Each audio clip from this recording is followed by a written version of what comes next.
L'entreprise Yango vient d'être suspendue de toutes ses activités au Cameroun. Malheureusement, un communiqué du ministre des Transports informe le public de la suspension sans délai des activités de Yango. Yango n'a donc plus le droit d'opérer au Cameroun. Est-ce que ce qui se passe au Cameroun va se dupliquer en Côte d'Ivoire et dans les autres pays dans lesquels l'entreprise Yango aujourd'hui opère en Afrique? Est-ce que la suspension de Yango fait suite à un gouvernement irresponsable qui prive les populations d'une solution de transport pratique, il faut le reconnaître? Ou alors, on est plutôt ici face à une entreprise qui ne s'est pas conformer aux règles établies dans le pays dans lequel elle voulait s'implanter. Aujourd'hui, je veux qu'on entre un tout petit peu dans ce sujet-là parce qu'en fait, au travers de Yango, on va comprendre énormément de choses sur comment le business fonctionne dans nos États en Afrique. D'ailleurs, si vous êtes nouveau ici, je vous invite à vous abonner parce que nous parlons ici de business, d'entrepreneuriat, de mindset, parce que c'est grâce à tout ça que nous allons permettre à notre continent de se développer. Pour commencer, j'aimerais rappeler qui est Yango. Yango est simplement le nom d'une marque portée par une société dénommée Yandex, qui est une société russe, basée aux Pays-Bas, qui fait de la mise en relation. Ce terme est très important. Yango fait de la mise en relation entre des chauffeurs qu'elle enregistre sur sa plateforme et des clients qui se connectent sur sa plateforme. Donc Yango en réalité a créé une plateforme, un hub comme Uber, comme Bolt, qui met en relation donc des chauffeurs avec des particuliers. Pourquoi Yango rencontre du succès? Il faut commencer par là. Yango rencontre du succès parce que malheureusement, dans nos pays et dans nos capitales, il y a une insécurité très grande. Plusieurs fois, les gens se sont fait agresser dans des taxis par des taximens eux-mêmes avec leurs complices. Alors bien évidemment, ce n'étaient pas de vrais taximens bien souvent. Ce sont des bandits qui ont pris des taxis et se sont servis des taxis comme des lieux dans lesquels ils allaient agresser les gens. Les techniques étaient assez connues. Tu stoppes un taxi, tu trouves dans le taxi déjà une ou deux personnes, généralement une personne devant et une personne derrière. Toi, tu stoppes le taxi, tu entres dans le taxi, là je parle des taxis communs. Tu entres dans le taxi et quelques mètres plus loin, quelqu'un d'autre entre dans le taxi avec toi et te voilà qui est pris en sandwich. Et après, on t'emmène quelque part, on te dépouille de tout ce que tu as et bien évidemment, après, parfois on te laisse, parfois on t'agresse. Plusieurs personnes ont été victimes de ce genre de technique. Yango vient donc résoudre ce genre de problème parce que normalement, quand tu commandes sur Yango, le chauffeur de taxi est identifié. Et donc, parce qu'il est identifié, ça suppose que la plateforme a fait du due diligence et elle a pris ses documents et elle a vérifié à minima qui est cette personne. Ça rassure donc les usagers. L'autre élément très intéressant, c'est qu'avec Yango, quand vous commandez, le chauffeur vient vous chercher à votre porte. Or, on est d'accord que si tu es dans une fête quelque part, qu'il est 1 h du matin, c'est risqué d'aller te mettre sur la route pour commencer à attendre qu'un taxi passe. Tu ne sais pas qui va passer là le premier. Ça peut être un agresseur aussi. Donc le fait qu'un taxi vienne te chercher là où tu es est très intéressant. Donc en gros, Yango a pour principal avantage la sécurité. Du moins ce genre de système, pas que Yango, Uber, Bolt et les autres. Principal avantage, la sécurité. Mais deuxième avantage aussi, le confort. Généralement, les véhicules qui entrent dans ce genre de système sont des véhicules de bonne qualité. Et puis troisièmement, la courtoisie. Qui n'a pas été choqué parfois de l'impolitesse des chauffeurs de taxi? Tu entres dans son taxi, parfois même il te dit Mouf, sors de ma voiture, espèce de. Il t'insulte à tous les niveaux parce que tu as posé une question ou parce que tu lui as. Juste parce que tu as posé une question, hein? Ou alors tu lui as demandé Mais pourquoi est-ce qu'il y a de la poussière Tu te crois où, hein? Tu te permets de critiquer ma voiture alors que tu es à pied? Allez, sors de ma voiture. Bref, les chauffeurs de taxi sont connus et ça, c'est partout pour être des gens très impolis. Donc, dans Yango, comme il y a un système de notation dans lequel les clients peuvent noter les chauffeurs, en général, les chauffeurs sont polis.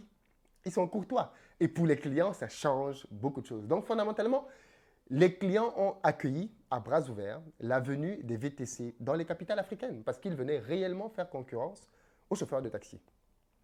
Mais ceux qui ont pris la venue des VTC d'un très mauvais œil, ce sont les taxis.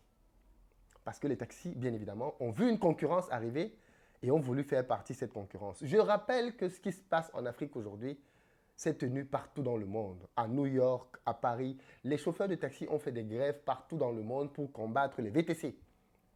Donc, quand les VTC arrivent en Afrique, c'est pareil à Abidjan, c'est pareil au Cameroun, à Douala Yaoundé, les chauffeurs de taxi mettent la pression au gouvernement pour faire partir les VTC. Je précise que certains chauffeurs de taxi sont à la fois chauffeurs de taxi et VTC. D'autres ne sont que chauffeurs de taxi. Pour amener un peu de sécurité, des gouvernements comme le Cameroun avaient décidé de mettre sur pied des systèmes d'identification des chauffeurs, de telle sorte qu'un chauffeur ne puisse plus venir de nulle part et commencer à rouler. Donc, on a commencé donc à exiger de plus en plus de choses aux chauffeurs. Les chauffeurs devaient être enregistrés, ils devaient avoir une carte professionnelle dans laquelle on voit leur visage, leur nom, prénom, et quand tu entres dans le véhicule, tu vois ces éléments directement pour rassurer les usagers. Donc, les gouvernements ont essayé de mettre sur pied un certain nombre d'éléments pour que tout le monde ne se lève plus un matin et dire qu'il est chauffeur de taxi. Ça a diminué les agressions, mais ça n'a pas résorbé entièrement le problème. Et puis, il ne faut pas le négliger non plus. Un autre avantage de Yango, ce sont les tarifs. Bizarrement, quand il s'agit de prendre des courses, les chauffeurs de taxi sont parfois très chers. Yango a ceci de particulier, et même les autres applications, qu'ils se retrouvent parfois à être moins chers que des chauffeurs classiques. Et donc, bien évidemment, les usagers préfèrent cette flexibilité qu'ils ont entre soit le taxi, soit le Yango ou le Uber pour se déplacer. Pourquoi donc le ministère des Transports vient se mêler de cette belle harmonie et foutre en l'air tout ça en disant aujourd'hui que Yango doit stopper ses activités? Parce que mine de rien, même si Yango c'est une application qui fait des choses formidables, alors je précise que moi-même, à titre personnel, j'ai des véhicules qui fonctionnent en Côte d'Ivoire sous Yango. On a une vingtaine de véhicules qui fonctionnent sous Yango et d'autres qui fonctionnent sous Uber. Donc ce sont des plateformes avec lesquelles on travaille. Et je tiens à préciser que en Côte d'Ivoire, pour travailler sur ces plateformes, nos chauffeurs doivent faire du due diligence. Les chauffeurs vont à la direction générale de Yango et ils passent des cours là-bas, ils font des tests. Yango et Uber, hein, ils font des tests, on les enregistre, on les voit, on discute avec eux, on prend leurs documents. Donc, on sait qui est chauffeur sur les plateformes en Côte d'Ivoire. Ils sont identifiés et identifiables. Yango, tout comme Uber, ont des sièges à Abidjan. On peut aller les voir et discuter avec eux. À plusieurs reprises, j'ai discuté avec les directeurs généraux d'Uber, de Yango, pour parler des sujets liés à mon entreprise sur place. Donc, ils sont là, ils sont disponibles et ils travaillent bien évidemment avec des opérateurs comme moi. Malheureusement, ce n'est pas tout à fait ce qui se passe au Cameroun. L'interdiction de fonctionner de Yango que vous voyez et que vous entendez aujourd'hui, en réalité, est la deuxième vague de communication du ministre. La première vague de communication du ministre a eu lieu en septembre. Septembre 2022. Et en septembre 2022 déjà, le ministre avait demandé à Yango de se mettre en règle par rapport à la législation camerounaise. Et qu'est-ce qui était demandé à l'époque à Yango? Il estimait que Yango travaillait avec des chauffeurs clandestins parce que ces derniers n'étaient pas identifiables du point de vue de l'État. L'État n'avait pas les données pour savoir qui étaient éventuellement ces conducteurs-là. Et puis, l'État demandait à Yango, à cette période-là, de pouvoir être une entreprise locale, avec un siège local, ou alors de créer une succursale, de créer en tout cas une représentation locale qui va pouvoir être en relation avec l'administration, qui va pouvoir payer ses impôts sur place, payer ses taxes, qui va pouvoir faire connaître ses tarifs, parce qu'au Cameroun, les tarifs sont réglementés par l'État. C'est l'État qui fixe le prix des transports. Et donc, s'il y a un nouvel opérateur qui arrive et qui fait concurrence aux autres, il faut qu'on puisse identifier qui il est, quels sont ses tarifs et comment il va fonctionner pour l'insérer dans le paysage local. Suite à ces demandes, donc, qui demandaient simplement de s'immatriculer, l'entreprise Yango a répondu au travers de son directeur général Didier Thèse en disant « Nous ne possédons ni ne louons un seul taxi. Au lieu de cela, nous nous associons à des sociétés de transport indépendantes locales pour aider les entreprises camerounaises à se développer. Yango leur permet de renouveler leur flotte pour assurer des trajets plus confortables et encore plus sûrs aux Camerounais. » Donc en gros, de ce que l'on peut comprendre de cette réponse, Yango dit, et c'est vrai, qu'ils ne possèdent aucun véhicule.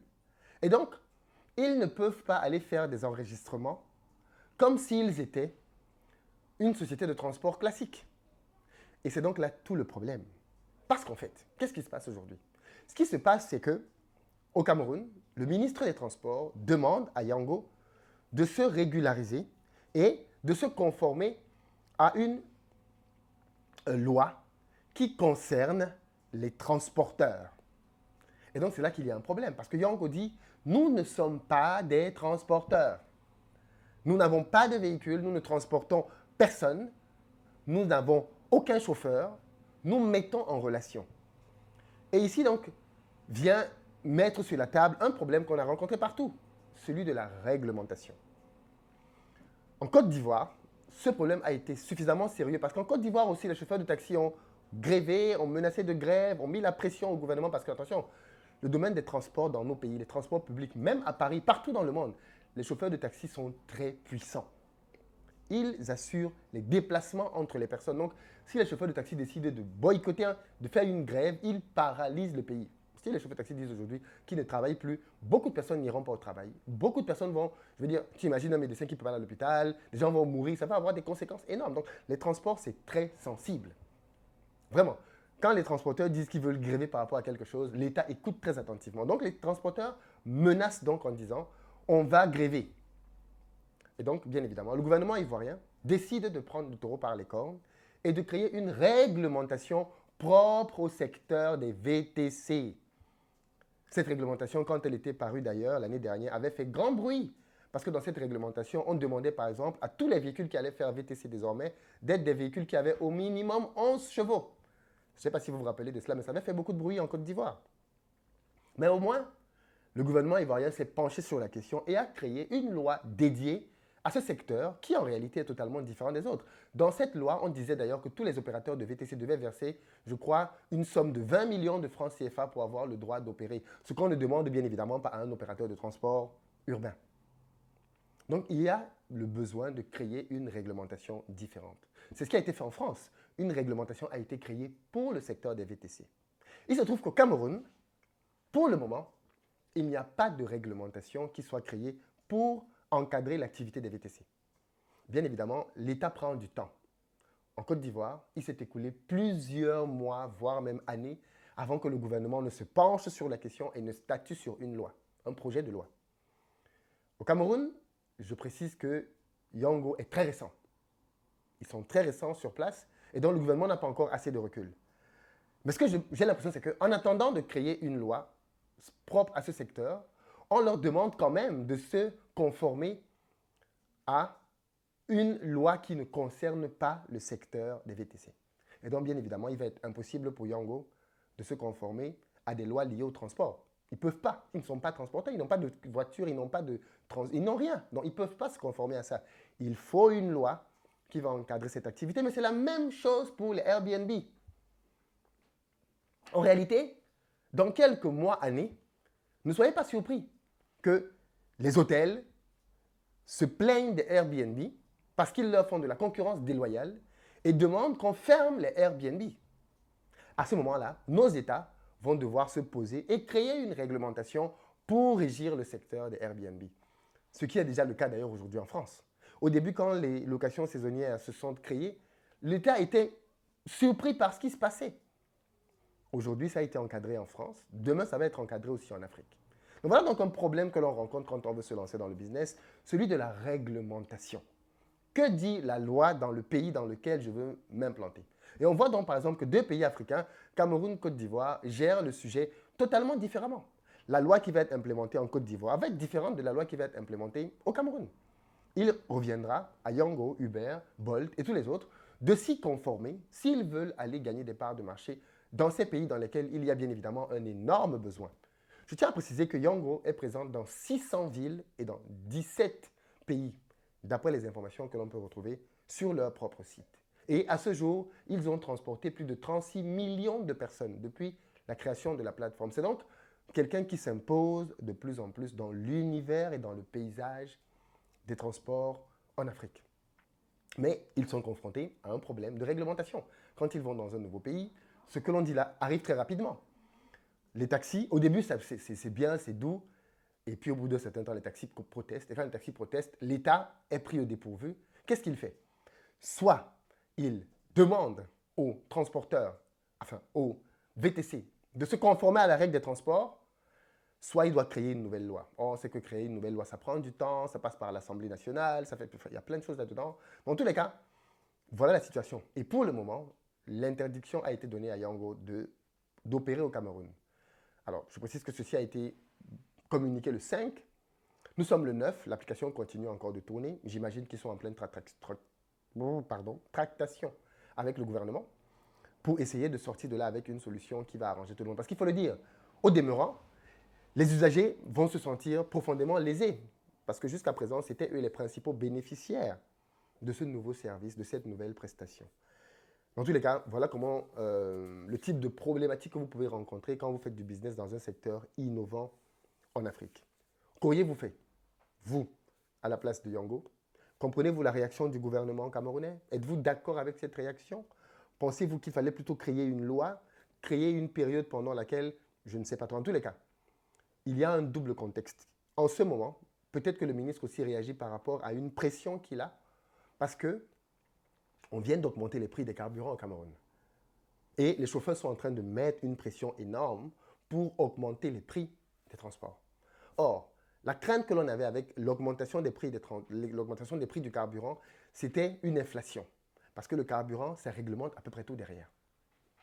Le carburant, c'est ce qu'on utilise pour faire fonctionner des usines qui produisent de l'huile. Donc le prix de l'huile va peut-être être appelé à augmenter. Tout va augmenter quasiment. Parce que le carburant a augmenté. Les transports vont augmenter.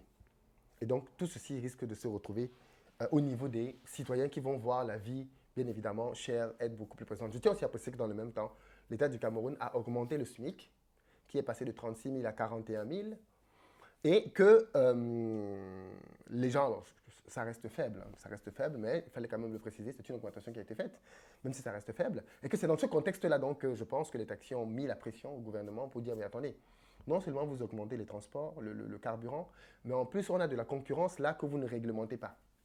Et donc le ministre, il avait déjà envoyé une première vague en septembre en disant, vous avez 2 mois, et jusqu'à présent, de ce que l'on peut comprendre, Yango ne s'est pas conformé aux exigences, mais il va être très difficile pour Yango de s'y conformer très clairement, puisqu'ils ne sont pas transporteurs. Et aujourd'hui, la plateforme est sommée d'arrêter de fonctionner. Maintenant, on en revient donc à un autre problème. Est-ce qu'un État peut empêcher à une plateforme en ligne d'opérer? C'est là toute la question. Les chauffeurs ont dit il faut même qu'on interdise les paiements Orange Money, MTN Money, directement chez Orange et MTN à destination de Yango. Comme ça, au moins, on est sûr qu'on leur a coupé l'herbe sous le pied. Est-ce qu'un État peut interdire le fonctionnement d'une plateforme sur Internet dans son pays?